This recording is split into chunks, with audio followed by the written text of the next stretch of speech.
ہے تیرا، یہ بھی نہیں وہ بھی نہیں۔ آج کی یہ محفل اصلاح عقائد و اعمال کے حوالے سے آپ کی اس بستی میں انعقاد پذیر ہے۔ اسی مناسبت سے قرآن مقدس کی بڑی مشہور و معروف آیہ کریمہ جس کو آپ اور ہم ہمیشہ سنتے رہتے ہیں، اس کو تلاوت کرنے کا شرف حاصل کیا ہے۔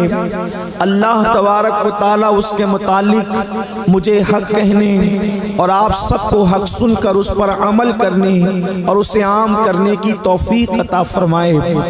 اس سے پہلے کہ میں گفتگو کا آغاز کروں، حضرت علامہ زاہد رضا نوری صاحب قبلہ نے مجھے جس نام کے حوالے سے دعوت دی ہے، یعنی ہمارے مرشد حضور سید الصابرین مخدوم علی احمد صابر کلیہ رضی اللہ تبارک و تعالیٰ کے دیار کے حوالے سے کہ وہ مجھے کلیہ شریف میں مدعو کرنا چاہتے ہیں، میں علامہ زاہد صاحب سے کہنا چاہتا ہوں کہ آپ صابر پاک کے نام پر مجھ سے تاریخ طلب کرتے ہیں۔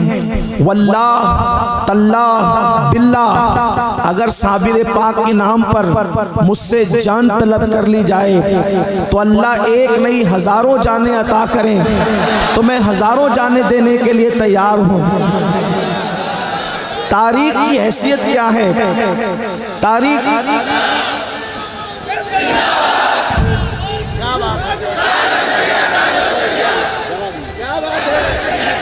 تاریخ کی کیا حیثیت ہے؟ ہماری جھولیوں میں جو کچھ ہے اسی بارگاہ کا صدقہ ہے، اس لیے کہ ہندوستان کی سرزمین پر اگر پہلی مرتبہ قادریت اور چشتیت کا کہیں سنگم ہوا ہے تو وہ بارگاہ صابر پاک ہے۔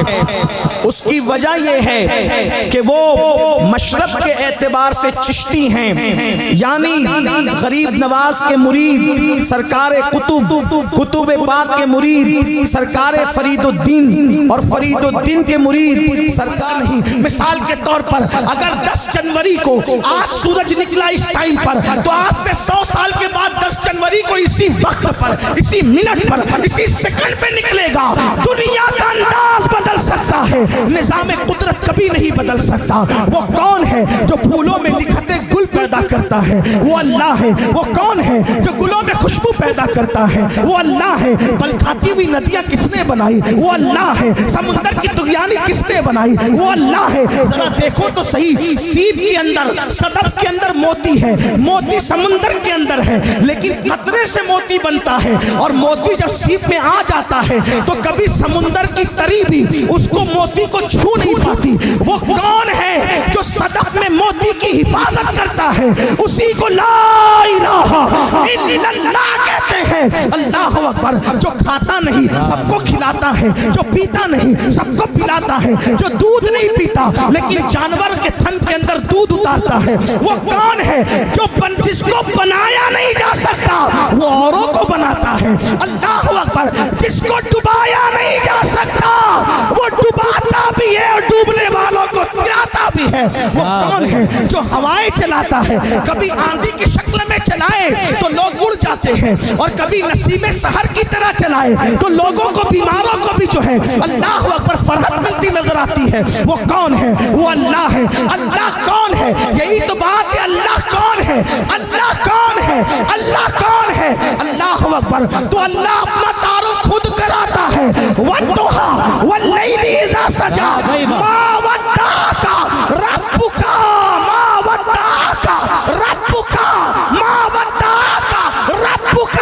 اللہ اکبر۔ سب کہتے ہیں میرا رب، میرا رب، میرا رب، میرا رب۔ اللہ کیا کہتا ہے؟ فرماتا محبوب تیرے رخ روشن کی قسم، تیری زلفوں کی قسم، تیرے رب نے، تیرے رب نے، تیرے رب نے، گویا کہ خدا کہہ رہا ہے تم مجھے اپنا رب کہتے ہو، یہ تمہارا اپنا معاملہ ہے، لیکن میں جس کو، میں اپنے آپ کو جس کا رب کہتا ہوں وہ محمد الرسول اللہ پیغمبر عیسیٰ علیہ السلام۔ ہم مسلمانوں کے عقیدے میں ہر نبی معصوم، گناہ خطا کبھی قریب سے گزر کر بھی نہیں جا سکتی، اللہ نے ان کو عصمت کی چادر میں سمیٹ لیا۔ ہر نبی معصوم، ہر نبی پہ ہم یکساں ایمان لاتے ہیں، لا نفرق بین احد من رسولی، تفریق نہیں کرتے ایمان لانے کے معاملے میں۔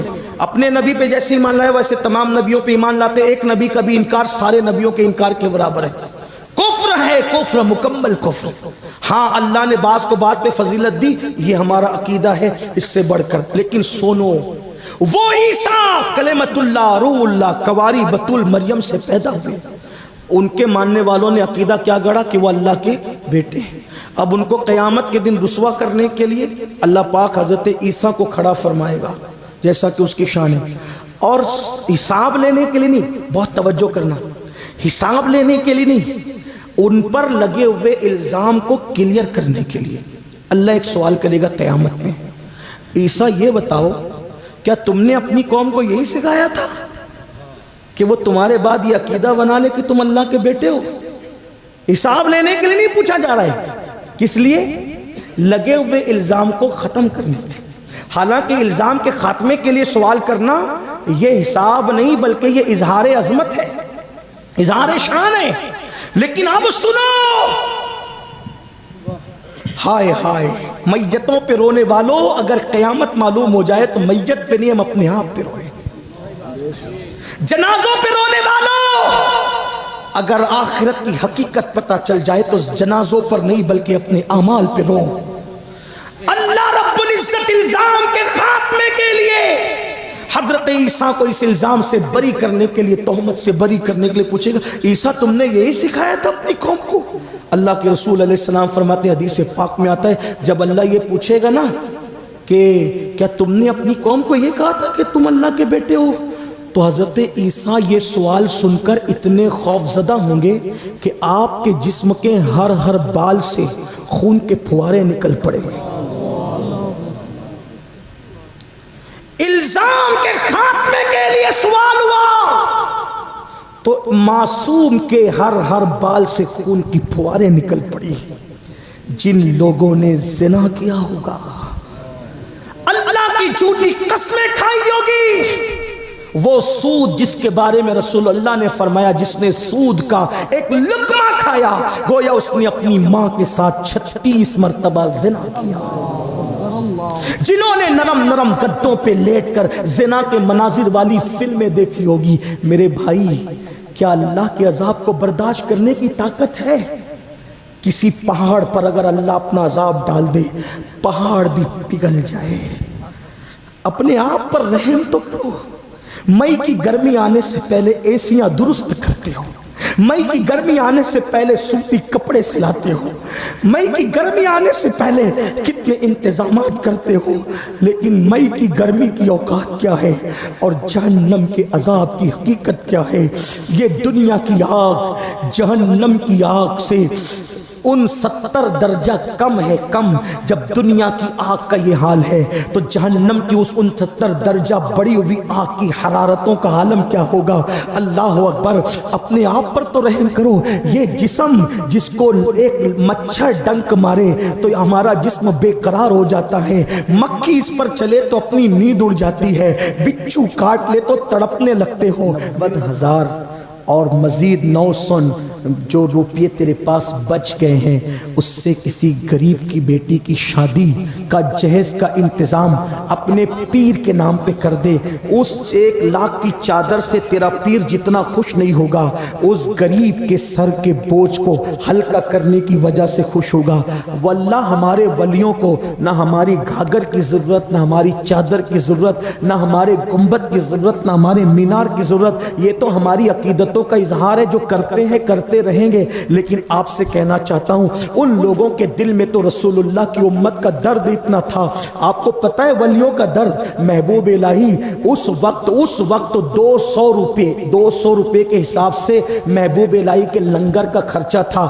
بادشاہ نے سنا 200 روپے یہ خرچہ کرتے ہیں لنگر پہ، تو اپنے سپاہیوں کو کہا محمد احمد کے پاس، نظام الدین کے پاس تم جاتے ہو، اس کو چڑھاتے ہو نذرانے دے کر، اور وہ خرچہ کر کے لوگوں کو کھلاتے ہیں اور وہ اپنی بھیڑ اکٹھا کرتے ہیں, آج کے بعد کوئی ان کو نذرانہ نہیں دے گا, بادشاہ کا کوئی آدمی وہاں نہیں جائے گا. میرے محبوب الہی سلطان المشائخ کو پاس بات پہنچی, کہا کہ بادشاہ کہتا ہے کہ ہمارے نذرانوں پر, ہمارے سپاہیوں کے نذرانوں پہ لنگر کھلا کے بھیڑ اکٹھا کرتے ہو. محبوب الہی نے فرمایا آج کے بعد لنگر کا خرچہ ڈبل کر دیا جائے, تاکہ اس بدبخت کو پتا چلے میں نذرانوں پر لنگر نہیں کرتا, خدا کی عطا پر کرتا ہوں. اور جب لنگر آپ کے سامنے جب سب کو کھلا کر آخری میں محبوب الہی کے آگے لا کے رکھا جاتا, تو لنگر دیکھ کر کے روتے اور رو کے کہتے لے جاؤ. ہو سکتا ہے جمنا کے کنارے کوئی بھوکا انسان پڑا ہوگا, اگر وہ بھوکا پڑا اور میں نے کھا لیا تو قیامت میں اپنے نانا کو منہ کیا دکھاؤں گا. نظام الدین, میری امت کا کوئی فرد بھوکا جمنا کے کنارے پڑا تھا اور تو پیٹ بھر کے سو گیا تھا, جاؤ ڈھونڈ لو, ہو سکتا ہے کوئی مل جائے تو اس کو کھلا دو. ان کے دلوں میں تو امت کا اتنا درد ہے, رسول اللہ کی امت کا. اگر تم ان حضور کی امت کے لیے کام کرو گے, ان کے لیے اسکولیں بناؤ گے, کالجز بناؤ گے, ہاسپٹلس بناؤ گے, آپ کو کہتا ہوں اپنے پیر کے نام پر اگر 10 لڑکوں کی فیس بھرنے کا ذمہ آپ لے لیں اسکول کی, اور غریبوں کے حوالے سے ان کو تعلیم یافتہ کرو, تو پھر کتنا بڑا کام ہوگا. یہ اللہ والے ہماری سوچ والے نہیں تھے, ان کی سوچ بڑی اعلیٰ تھی. یہ اپنے لیے نہیں میرے بھائی, وہ اوروں کے لیے, قوم کے لیے جیتے تھے. میرے آقا نے فرمایا جو بندہ صبح اس حال میں کرے کہ میری امت کی بھلائی کا منصوبہ نہ بنائے فلیس منا, وہ میری سوسائٹی کا ممبر نہیں ہے. اوروں کے لیے جینا سیکھو اور رسومات سے نکل کر حقائق, اعمل ما شئت کما تدین تدان. نیکی کبھی پرانی نہیں ہو سکتی, گناہ کبھی بھلایا نہیں جا سکتا, اور صلہ دینے والے, بدلہ دینے والے خدا کو کبھی موت نہیں آئے گی. پھر تم جو چاہے کرو, جیسا کرو گے ویسا بھرو گے.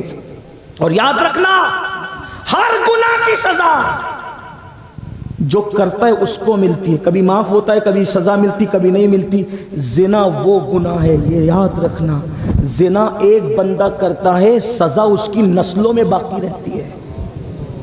زنا کرنے والا اگر 7 سمندروں کے پانی سے غسل کر لے تو بھی اس کا دل جو اس پاپ کی وجہ سے گندا ہو گیا وہ دھل نہیں سکتا.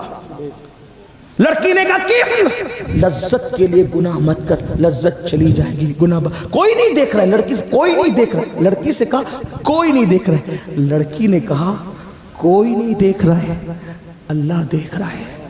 قیامت کے دن وہ طاقت منہ میں کہاں سے لاؤں گی کہ اپنے اللہ کو بتاؤں کہ میں نے کفل کے ساتھ کیا کیا تھا, میں اللہ کو کیا جواب دوں گی. اسی لیے اس سے ڈر رہی ہوں کہ وہ دیکھ رہا ہے. جیسی کا دل سے جو بات نکلتی ہے اثر رکھتی ہے. لڑکی نے کہا اللہ دیکھ رہا ہے, اتنا کہنا تھا کفل بھی کانپ گیا, کہا اللہ دیکھ رہا ہے. یہ سب پیسے تیرے, جلدی چلی جائے یہاں سے, نکل جائے یہاں سے. ادھر لڑکی نکلی, ادھر موت کا فرشتہ گھر میں آیا اور کفل کی روح نکال لی. اگر کفل لڑکی کو نہ چھوڑتا تو کس حالت میں موت آتی.